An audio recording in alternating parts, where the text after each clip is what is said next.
Hello student, good morning. आप सभी कैसे हैं? आशा करता हूं कि आप सभी अच्छे होंगे। मेरे यूट्यूब चैनल एजुकेशन बालक में आप सभी का स्वागत है। So welcome back to our second chapter. हमने सेकंड चैप्टर के फर्स्ट लेक्चर में नरयुग्मोद्भिद की संरचना एवं विकास, इसके अलावा हमने पुंकेसर एवं लघु बीजाणुधानी अथवा परागकोश का परिवर्धन, हमने दो परपसु कोशिका से दो कोशिकाओं के निर्माण की प्रक्रिया पढ़ी थी। पहली हमने पढ़ी थी प्राथमिक बीतीय कोशिका और दूसरी हमने पढ़ी प्राथमिक बीजाणुजन्य कोशिका। देखिए, ये जो प्राथमिक बीतीय कोशिका है, इसके फलस्वरूप हमने परागकोश भित्ति से 4 प्रकार के स्तर पढ़े थे। पहला हमने पढ़ा था बाह्य त्वचा, दूसरा हमने पढ़ा था अंतःस्थिशियम, तीसरा हमने पढ़ा मध्य स्तर, चौथा हमने पढ़ा टेपिटम। टेपिटम के अंतर्गत टेपिटम के प्रकार, टेपिटम के उपयोगों के बारे में हमने पढ़ा था। आज हम महत्वपूर्ण टॉपिक पढ़ने जा रहे हैं जिसका नाम है लघु बीजाणुजनन। देखिए, यह जो ऑनलाइन क्लासेज है वो मुख्य रूप से श्री करणी विद्या मंदिर उच्च माध्यमिक विद्यालय पोखरण के द्वारा संचालित किया जा रहा है। प्यारे बच्चों, मेरा ये चैनल आपको अच्छा लगे तो आप इसे लाइक कीजिए, सब्सक्राइब कीजिए और ज़्यादा से ज़्यादा शेयर कीजिए और अपना प्यार ऐसे ही मेरे पर बनाए रखें। तो देखिए, सबसे पहले अपन बात करते हैं लघु बीजाणु जनन की, कि लघु बीजाणु जनन क्या होता है। देखिए, लघु बीजाणुधानी से लघु बीजाणु के निर्माण की प्रक्रिया को लघु बीजाणु जनन कहते हैं। किसी भी परागकोश में मुख्य रूप से 4 लघु बीजाणुधानी पाई जाती है। यानी एक परागकोश में कितनी लघु बीजाणुधानी पाई जाती है? 4। प्रत्येक लघु बीजाणुधानी में अपरिपक्व अवस्था में एक विशिष्ट प्रकार का उत्तक पाया जाता है जिसे लघु बीजाणुजन्य उत्तक कहते हैं। यानी अपरिपक्व अवस्था में एक विशिष्ट प्रकार का उत्तक पाया जाता है, उस उत्तक को आप क्या कहोगे? लघु बीजाणुजन्य उत्तक। देखिए, लघु बीजाणुधानी के परिपक्व होने पर उपर्युक्त उत्तक की प्रत्येक कोशिका लघु बीजाणु मात्र कोशिका या फिर पीएमसी यानी पोलन मदर सेल का निर्माण करती है। यह प्रत्येक लघु बीजाणु मात्र कोशिका है, इसमें मुख्य रूप से अर्धसूत्री विभाजन की क्रिया होती है और अर्धसूत्री विभाजन के परिणाम स्वरूप 4 लघु बीजाणुओं का निर्माण होता है और यह चारों लघु बीजाणु परिपक्व होने तक एक दूसरे से मुख्य रूप से केलोज नामक पदार्थ से जुड़े हुए रहते हैं। लघु बीजाणुओं की यह सामूहिक संरचना लघु बीजाणु चतुष्क के नाम से जानी जाती है। तो प्यारे बच्चों, आपको एक बार और समझाने का मैं प्रयास करता हूँ। लघु बीजाणु जनन क्या है? लघु बीजाणुधानी से लघु बीजाणु के निर्माण की प्रक्रिया को लघु बीजाणु जनन कहते हैं। तो देखिए, एक परागकोश की संरचना में मुख्य रूप से कितने लघु बीजाणुधानी होती है? 4। 1, 2, 3 और 4। देखिए, प्रत्येक लघु बीजाणुधानी में अपरिपक्व अवस्था में एक विशिष्ट प्रकार का उत्तक पाया जाता है, उस उत्तक को लघु बीजाणुजन्य उत्तक कहते हैं। लघु बीजाणुधानी जब परिपक्व हो जाती है तो इस उत्तक की प्रत्येक कोशिका लघु बीजाणु मात्र कोशिका या परागमात्र कोशिका के नाम से जानी जाती है। या मैं कहूँ कि लघु बीजाणुधानी जब परिपक्व हो जाती है तो इस उत्तक की प्रत्येक कोशिका लघु बीजाणु मात्र कोशिका या फिर पराग मात्र कोशिका में बदल जाती है। प्रत्येक लघु बीजाणु मात्र कोशिका में मुख्य रूप से अर्धसूत्री विभाजन होता है और अर्धसूत्री विभाजन के परिणाम स्वरूप 4 लघु बीजाणुओं का निर्माण होता है और ये चारों लघु बीजाणु परिपक्व होने तक एक दूसरे से केलोज नामक पदार्थ के साथ जुड़े हुए होते हैं। लघु बीजाणुओं की यह सामूहिक संरचना लघु बीजाणु चतुष्क के नाम से जानी जाती है। तो लघु बीजाणुओं के परिपक्व होने पर, जब ये लघु बीजाणु मुख्य रूप से परिपक्व हो जाते हैं, तो परिपक्व लघु बीजाणुओं के बीच में जो केलोज नामक पदार्थ पाया जाता है, यह केलेज नामक एंजाइम के द्वारा अपगठित कर दिया जाता है। परिणाम स्वरूप परिपक्व लघु बीजाणु होते हैं, ये जो लघु बीजाणु होते हैं ये मुख्य रूप से क्या हो जाते हैं बच्चों, अलग अलग हो जाते हैं, तथा यह स्वतंत्र संरचना या परिपक्व लघु बीजाणु के नाम से जानी जाती है। तो देखिए ये जो लघु बीजाणु चतुष्क है, यह मुख्य रूप से 5 प्रकार के होते हैं। इनका डायग्राम आपको दिखाया गया है आगे। यह लघु बीजाणु चतुष्क कितने प्रकार के होते हैं, 5 प्रकार के होते हैं। पहला जो लघु बीजाणु है जिसका नाम है चतुष्फलकीय, दूसरे का नाम है समद्विपार्श्विक, तीसरे का नाम है क्रोशित, चौथा है टी आकार और पांचवा है रेखिक। यानी ये जो चतुष्क होते हैं ये मुख्य रूप से 5 प्रकार के होते हैं। पहला चतुष्क है जिसका नाम है चतुष्फलकीय। देखिए इस प्रकार के चतुष्क को एक ओर से देखने पर हमें केवल कितने लघु बीजाणु दिखाई देते हैं, 3 लघु बीजाणु तो हमें दिखाई देते हैं, लेकिन चौथा लघु बीजाणु इन तीनों लघु बीजाणु के पीछे की ओर होता है। इसके उदाहरण है द्विबीजपत्री पौधे। तो बच्चों चतुष्फलकीय चतुष्क क्या हो गया, यानी जो 4 लघु बीजाणु होते हैं टोटल, जिनमें से हमें 3 तो दिखाई देते हैं, लेकिन चौथा लघु बीजाणु इन तीनों के पीछे की ओर होता है। और इनके एग्जाम्पल मैंने आपको बताया, द्विबीजपत्री प्लांट। दूसरा चतुष्क है जिसका नाम है समद्विपार्श्विक। तो देखिए इस प्रकार के चतुष्क में मुख्य रूप से चारों ही लघु बीजाणु एक तल में दिखाई देते हैं। यानी एक ही तल में यदि चारों लघु बीजाणु दिखाई देते हैं तो उसे हम क्या बोलते हैं, समद्विपार्श्विक चतुष्क। इसके एग्जाम्पल है एक बीजपत्री पौधे।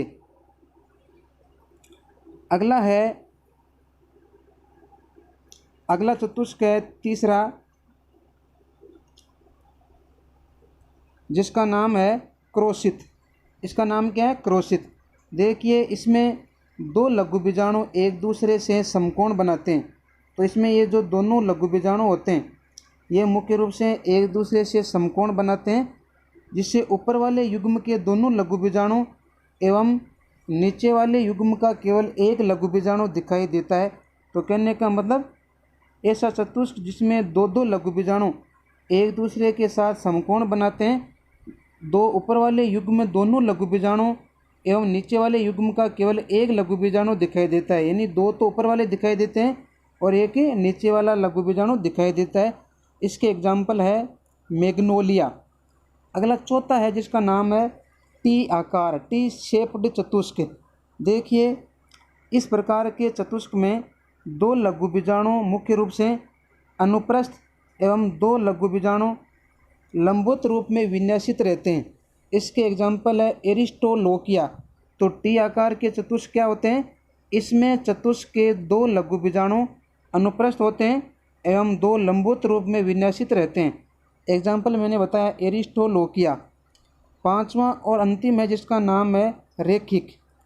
इस प्रकार के चतुष्क में सभी लघु बीजाणु मुख्य रूप से एक रेखिक क्रम में विन्यासित रहते हैं। इसके एग्जाम्पल है हेलोफिला। तो हमने 5 प्रकार के चतुष्क पढ़े। पहला हमने पढ़ा चतुष्फलकीय, दूसरा समद्विपार्श्विक, तीसरा हमने पढ़ा क्रोशित, चौथा हमने पढ़ा टी आकार, पांचवा पढ़ा हमने रेखिक। अब हम पढ़ेंगे परागकणों का निर्माण। देखिए यह मुख्य रूप से परागण की संरचना है। बच्चों लघु बीजाणुओं के बीच में मैंने आपको बताया केलोज की बनी हुई एक भित्ति विद्यमान होती है। केलेज नामक एंजाइम के द्वारा इस भित्ति के विघटन से लघु बीजाणु अपने चतुष्क में से मुक्त हो जाते हैं एवं इनका आकार गोलाकार हो जाता है। इस अवस्था में मुख्य रूप से परागण कहलाते हैं। ये हमने अभी तक पढ़ा था। अब देखिए एक परागण की संरचना मुख्य रूप से गोलाकार होती है, लेकिन कुछ अन्य जातियों में यह अंडाकार भी हो सकती है और बहुभुजाकार भी होती है। प्रत्येक जो परागण का केंद्रक होता है वह मुख्य रूप से सघन या कोशिका द्रव्य के द्वारा दो सुनिश्चित भित्तियों के द्वारा घिरे रहते हैं। यानी एक परागण की संरचना गोलाकार भी हो सकती है और बहुभुजाकार या अंडाकार भी कुछ जातियों में होती है। तो प्रत्येक परागण का जो केंद्रक है वह सघन कोशिका द्रव्य दो सुनिश्चित भित्तियों के द्वारा घिरे होते हैं। यानी बाहरी जो भित्ति है उसको बोलते हैं बाह्य चोल और अंदर वाली भित्ति को हम क्या बोलते हैं, अंतःचोल। यह जो बाह्य भित्ति होती है यह मुख्य रूप से स्पोरोपोलिनिन नामक पदार्थ से बनी हुई मोटी भित्ति होती है। इसका प्रमुख कार्य परागण को प्रतिरोधी बनाना। लेकिन जो अंतःचोल है यह मुख्य रूप से पेक्टिन एवं सेल्यूलोज के द्वारा बनी होती है। परागण में जिन स्थानों पर मुख्य रूप से जनक केंद्रक या जनन छिद्र होते हैं उन बिंदुओं के पास कुछ एंजाइमी प्रोटीन होती है। अन्य कीट परागित पुष्पों के परागण की सतह पर एक तेलीय परत पाई जाती है जिसे पराग कीट कहते हैं। पराग कीट किसे कहते हैं? कीट परागित पुष्पों के परागकणों की सतह पर एक तेलीय परत पाई जाती है जिसे हम क्या बोलते हैं, पराग कीट।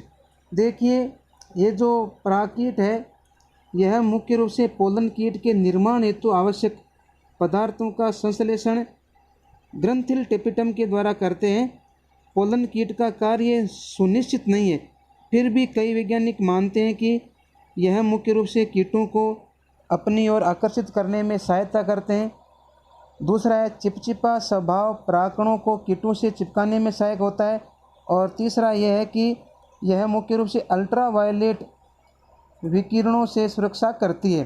तो अल्ट्रावायलेट विकिरणों से सुरक्षा किसकी करती है? परागकणों की। अब देखिए कुछ जो धावक होते हैं, कुछ खिलाड़ी होते हैं, वो पराग गोलियों के रूप में इनको ग्रहण करते हैं जिनके कारण इनकी क्षमता मुख्य रूप से बढ़ जाती है। देखिए कुछ पादपों में जो परागण होते हैं वो मुख्य रूप से परस्पर मिलकर एक विशिष्ट संरचना का निर्माण करते हैं। उस विशिष्ट संरचना को हम परागपिंड या पोलेनियम कहते हैं। तो इसके एग्जाम्पल हैं आक। तो पोलेनियम किसे कहते हैं? कुछ पादपों में परागकण परस्पर मिलकर एक विशिष्ट संरचना का निर्माण करते हैं। उस विशिष्ट संरचना को हम पोलेनियम कहते हैं। तो पोलेनियम के उदाहरण हो गए आक। लेकिन कुछ पौधे जैसे ड्रोसेरा है, टाइपा है इत्यादि में जो परागण होते हैं वो मुख्य रूप से चतुष्क परस्पर संलग्न होकर संयुक्त परागण का निर्माण करते हैं। यदि किसी चतुष्क में 4 से अधिक लघु बीजाणु पाए जाते हैं तो उस स्थिति को बहुबीजाणुकता कहते हैं। तो बहुबीजाणुकता किसे कहते हैं? यदि एक चतुष्क में 4 से अधिक लघु बीजाणु उपस्थित हो तो इसे हम बहुबीजाणुकता कहते हैं। अब देखिए आगे हमारा टॉपिक होगा परागकोश का स्फुटन। परागकोश का स्फुटन क्या होता है? हम बात करते हैं परागकोश स्फुटन की। परागकोश स्फुटन क्या होता है? परागकोश स्फुटन भी परीक्षा की दृष्टि से इम्पोर्टेंट टॉपिक है। देखिए परागकोशों की भित्ति टूटकर फट जाती है, इसे परागकोश स्फुटन कहते हैं।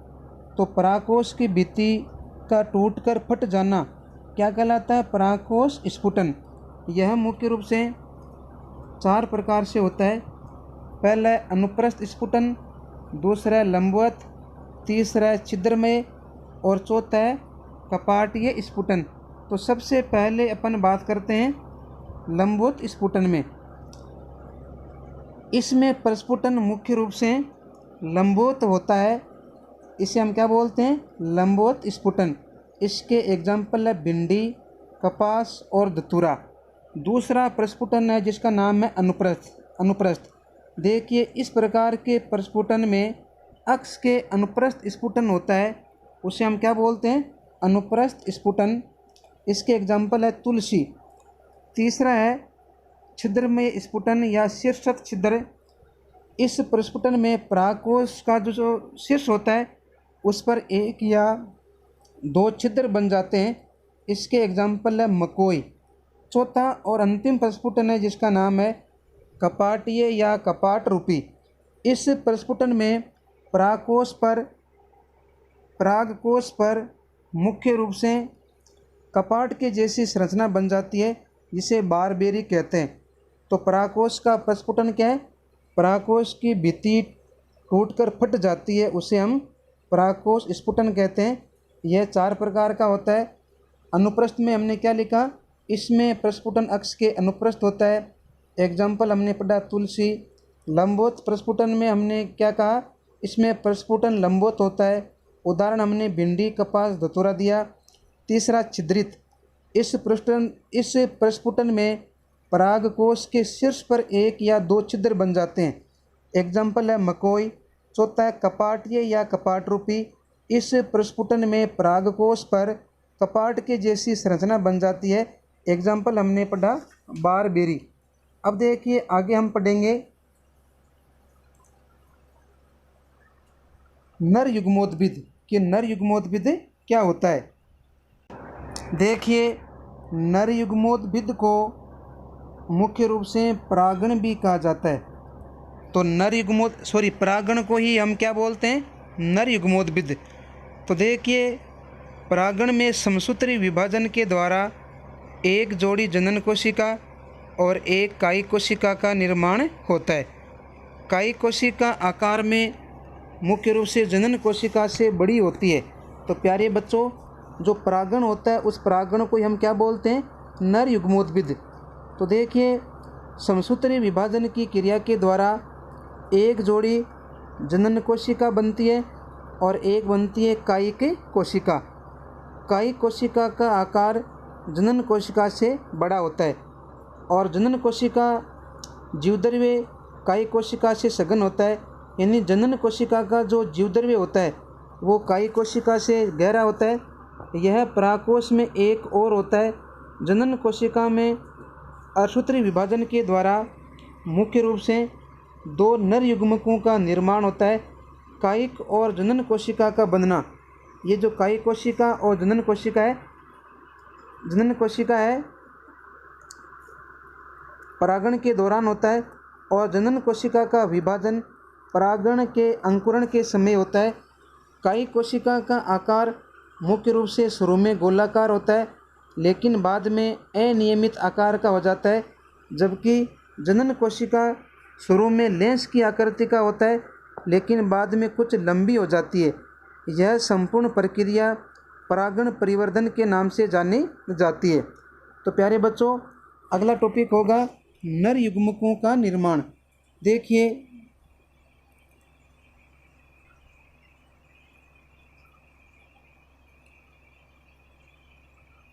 नर युग्मकों का निर्माण। कायिक कोशिका पराग नलिका के निर्माण के समय कायिक केंद्र का निर्माण करती है। यानी कायिक कोशिका है वो पराग नलिका के बनने के दौरान मुख्य रूप से कायिक केंद्र का निर्माण करती है। कायिक केंद्र पराग नलिका के परिवर्धन और संचरण पथ में सहायता करती है। कायिक कोशिका में मुख्य रूप से डीएनए की मात्रा मुख्य रूप से जनन कोशिका के समान होती है लेकिन आरएनए की मात्रा ज़्यादा होती है।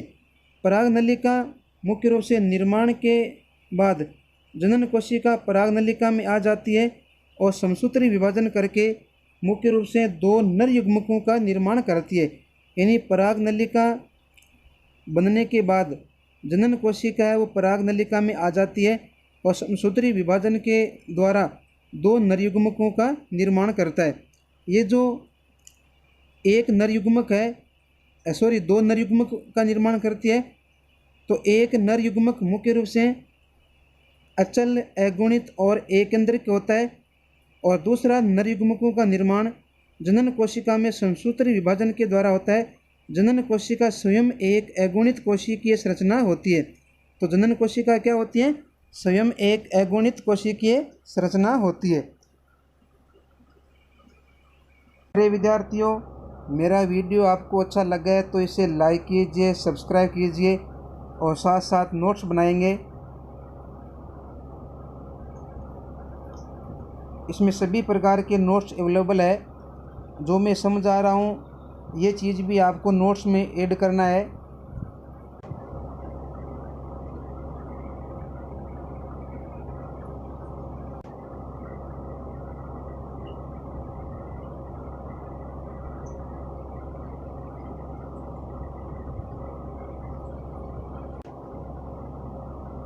ये पराग को स्फुटन का नामांकित चित्र है, ये भी बनाएंगे आप।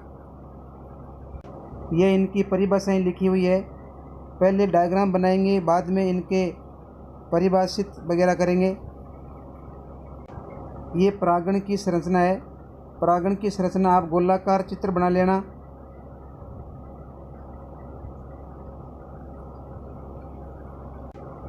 यह नर युग्मोद्भिद की संरचना है। इसका डायग्राम भी आगे दिया हुआ है।